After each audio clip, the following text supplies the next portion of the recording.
Duples con nuestros compañeros de ABC ABC TV, ABC Noticias Primera. Está Mariana Ladaga, Iván Leguizamón. Estamos hablando con el director del Instituto Nacional de Estadísticas, Iván Ojeda, y hablando un poco de los desafíos para el gobierno que va a asumir en agosto de este año. Mariana, Iván, ¿cómo están? Buen día. Buen día, ¿qué tal, Carlos? Hola, Lorena, ¿cómo está, señor Iván Ojeda? Un gusto saludarles. Muy buenos días, ¿cómo están? Realmente queríamos conocer cómo está el país o cómo recibe el país Santiago Peña en la cuestión social, en índices de pobreza, en índices de calidad educativa o de acceso a la educación, cuánta gente realmente está estudiando según los datos obviamente los datos del INE, y también en cuanto a trabajo, cuánta gente tiene empleo formal e informal, si es que se puede saber si es que tienen esos datos ya en el INE. Sí, así mismo, en los datos de pobreza, cuando hablamos de pobreza extrema, hablamos de una población de 5,6% de la población en pobreza extrema. Estamos hablando de cerca de 414.000 personas. En el área rural es en donde existe más pobreza extrema, con un 10%, o sea, son 273.000 personas.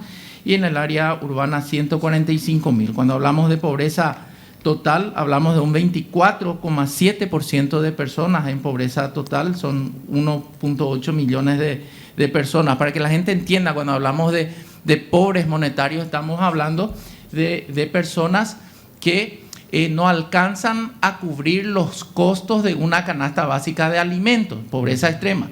Y en el caso de la pobreza o pobreza total, personas que no alcanzan a cubrir los costos de una canasta básica de consumo, que son alimentos y otros servicios, ¿verdad? Entonces, son alrededor de 1.8 millones de personas que están en esas condiciones. Director, se hablaba de que estas son personas que tienen o que no alcanzan ni siquiera 7.000 guaraníes por día o por semana en el bolsillo como para comprar sus insumos de alimentación. Los pobres extremos. Los pobres extremos son personas que no alcanzan 11.500 guaraníes por día per cápita. O sea, tenemos que multiplicar entonces una familia de 5 por 5, ¿verdad? Y en el caso de la pobreza total son 27.000 guaraníes.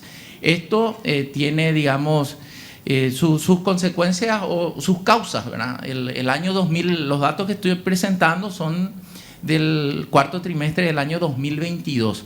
El año 2022 tuvo características sui generis. Tuvimos una de las peores sequías en la historia del país. Exacto. Entonces, eso también afectó mucho al sector primario, un sector que no fue muy afectado, digamos, en tiempos de pandemia, pero ahora sí, debido a la sequía, hubo una gran afectación que, por supuesto, también tuvo que ver con interrumpir o con disminuir la producción de alimentos para autoconsumo. La mandioca, por ejemplo, tuvo una reducción bastante importante. Empresas tuvieron que importar mandioca, cuando que somos uno de los mayores productores de mandioca. También la aparición de la mosca blanca, una plaga que afectó el cultivo de la mandioca, también tuvo, digamos, una repercusión muy fuerte, ¿verdad? ¿Y que daba empleo a cuántas personas aproximadamente? El sector primario, digamos que ocupa al 16% de la fuerza de trabajo. El sector secundario al restante 19% y el 60% al sector terciario. Para completar la consulta que decía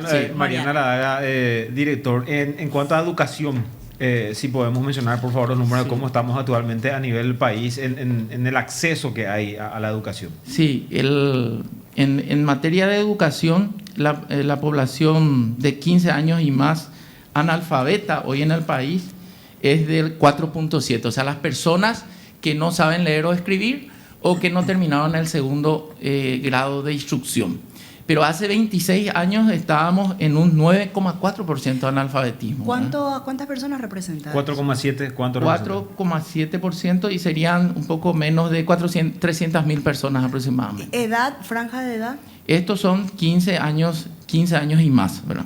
También el promedio de años de estudio que tiene un habitante en el Paraguay en promedio en el año 2022 es de 9.4 años de estudio en promedio.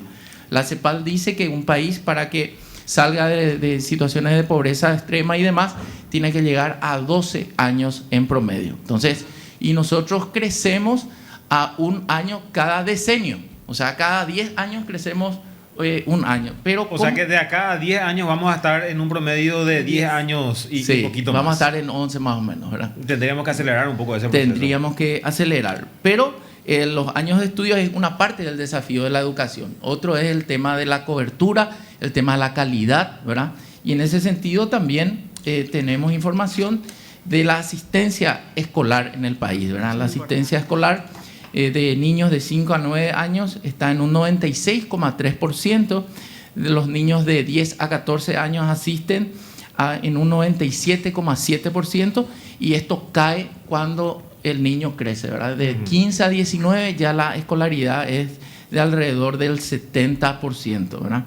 Nuestros jóvenes también tienen una característica de que un 19,9% solamente estudia. El que estudia y trabaja en la juventud es un 19%.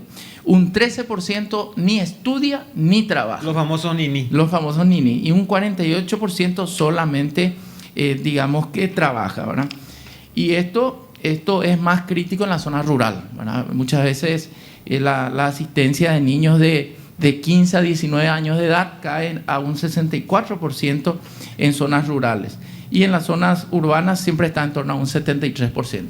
Iván, Mariana. Sí, quería nomás, para poder ir cerrando, pues preguntábamos educación, preguntábamos por...